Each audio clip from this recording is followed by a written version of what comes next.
დღეს არ შეიძლებოდა რომ არ შევხებოდით იმ თემას, რომელიც საკმაოდ ესეთი შოკის მომგვრელი იყო პირადად ჩემთვის. იცით 56 წელს, როდესაც აი დაიწყო უკვე სტალინის კულტის წინააღმდეგ ბრძოლა, ვასილ მჟავანაძეს, მაშინდელ საქართველოს პირველ პირს, ანუ ლიდერს უთხრეს, რომ მას უნდა დაეგმო სტალინი. და ამ ადამიანმა იმის როგორმე თავი რო დაეღწია ამისგან, ხრუშოვის ბრძანებისგან, ყინულები სავსე წყალი რაღაცა ყინულები მიიღო, რაღაცა გაციებულიყო და როგორმე არ მისულიყო და არ გამოცხადებულიყო იმ შეკრებაზე და არ მოხდელიყო მის მიერ ამ სტალინის კულტის დაგმობა და როგორმე ქართველი ხალხიც რაღაცა დაენახვებინა ის რომ ხელისუფლება არ იზიარებს საბჭოთა ხელისუფლების პოზიციას და რა თქმა უნდა ეს ქართველი ხალხის მიერ მაშინ სათანადოდ შეფასდა. ჩვენ რაც ვიხილეთ ამ დღეებში საქართველოს პრეზიდენტის სალომე ზურაბიშვილის მხრიდან ეს იყო ქართველი ხალხის შეურაცხყოფა. ნეტა არ წასულიყო იმ საფრანგეთში და გერმანიაში, იმიტომ რომ არც არაფერი წაუღია და არც არაფერი ჩამოუტანია მას რაიმე სასიკეთო. საშოპინგო წავიდა, შეხვდა იქ ფოტოსესია ჰქონდა საფრანგეთის პრეზიდენტთან და დღეს პრობლემა აღარ არის. ეხლა ევროპელი ლიდერები ერთმანეთს ხვდებიან, ჩადიან და ეს რაღაცა ვერაფერს ვერ გააკვირვებ, მაგრამ ყველაზე საშინელება ის იყო, რომ საფრანგეთის ერთ-ერთ ტელეარხზე გამოსვლისას სალომე ზურაბიშვილმა განაცხადა, რომ სტალინს ქართული ფესვები არ აქვს და ფაქტურად მან თქვა, რომ სტალინი ქართველი არის. En matière de tolérance géorgienne, le nom de Staline évoque quelque chose pour vous?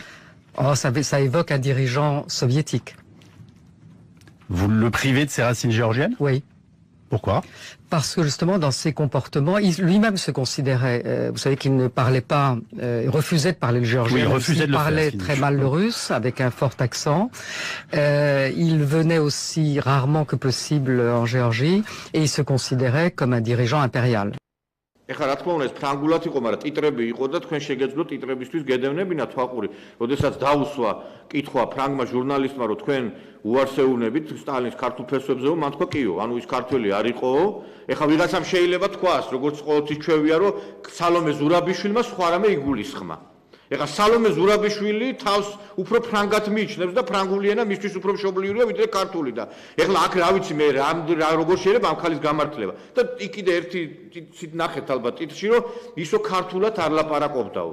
კი მაგრამ ეხლა ვისთან უნდა ელაპარაკა ქართულად მას ეხლა როდესაც იყო კრემლში და წარმოიდგინეთ ეხლა პოლიტბიუროს ხდომა რო იმართებოდა იქ ეხლა განსახილველი საკითხები იყო ქართულად ჩაეტარებინა უნდა კრემლში თათბირები თუ ქართულად უნდა მიიღო გადაწყვეტილებები. იცით რა არის? მე საერთოდ არასდროს არ ვიყავი ამ ხალხზე დიდი წარმოდგენის, მაგრამ ეს იყო უკვე აპოკალიფსი და რაღაცა სიბრიყვის დიდი უკვე განზომილება. აქამდე მისი ცნობილი განცხადებები შეთხრას და გამოთხრასთან დაკავშირებით უკვე პრინციპში უკვე იყო რაღაცა ხრის მანიშნებელი, მაგრამ შეიძლება სტალინი არ მოგწონდეს შენ, როგორც ლიდერი. შენ რატო არ უნდა მოგწონდეს, ეგეც გასარკვევია, იმიტომ რომ მეორე მსოფლიო ომი მოიგო ადამიანმა, მაგრამ რომც არ მოგწონდეს, არავის არ დაუყენებია, შეიძლება ვიღაცა ჩვენი მეზობლები აყენებენ ეჭქვეშ და ისინი იძახიან, რომ მაგალითად სტალინი თქვა არ იყო ქართველი, მაგრამ არავის არ უთქვია, რომ ქართველი არ იყო სტალინი. ესეთი სიბრიყვე და ესეთი უვიცობა არ შემეძლო მე რომ არ დამეტოვებინა რეაგირების გარეშე.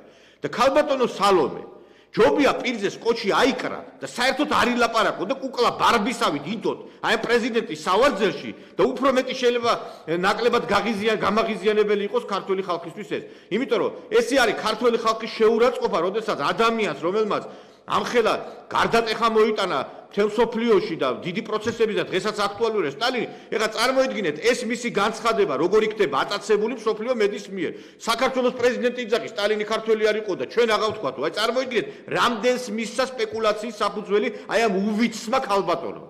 დიახ, მე არ მომერიდება ამ სიტყვის შეფასებისგან, იმიტომ რომ აი ესეთი სიტყვა რომელიც მან წარმოთქვა, ეს არის უვიცობა და ერთი-ორი წიგნი მაინც წაეკითხა მას.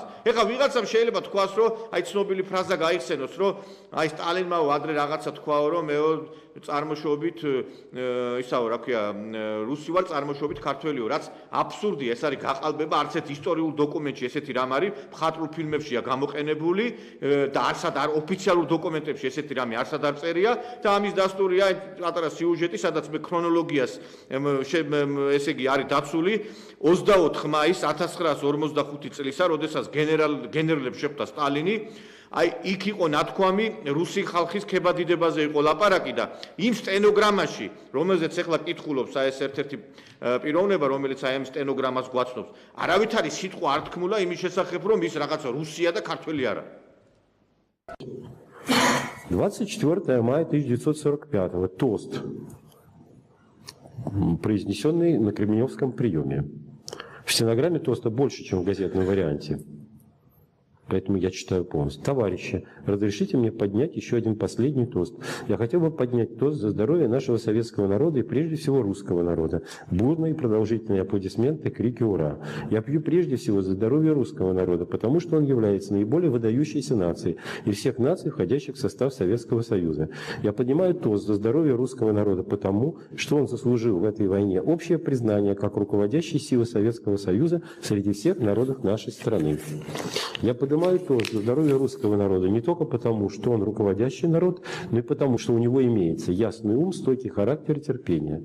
У нашего правительства было немало ошибок.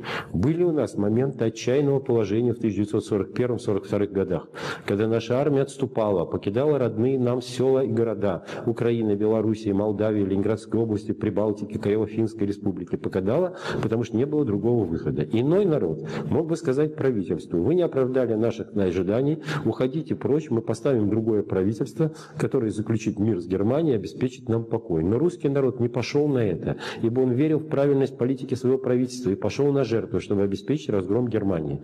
И это доверие русского народа советскому правительству оказалось той решающей силой, которая обеспечила историческую победу над врагом человечества, над фашизмом. Спасибо ему, русскому народу, за это доверие, за здоровье русского народа. Бурные и долго не смолкающие аплодисменты. ეხა პრინციპში აქ გასაკვირი არაფერი, იმიტომ რომ რუსმა ხალხმა მართლა რაოდენობრივად ყველაზე დიდი მსხვერპლი გაიღო და ეხა სტალინს რა უნდა ეთქვა, არ უნდა დაეფასებინა რუსი ხალხის თავგაწირვა სამამულო ომში.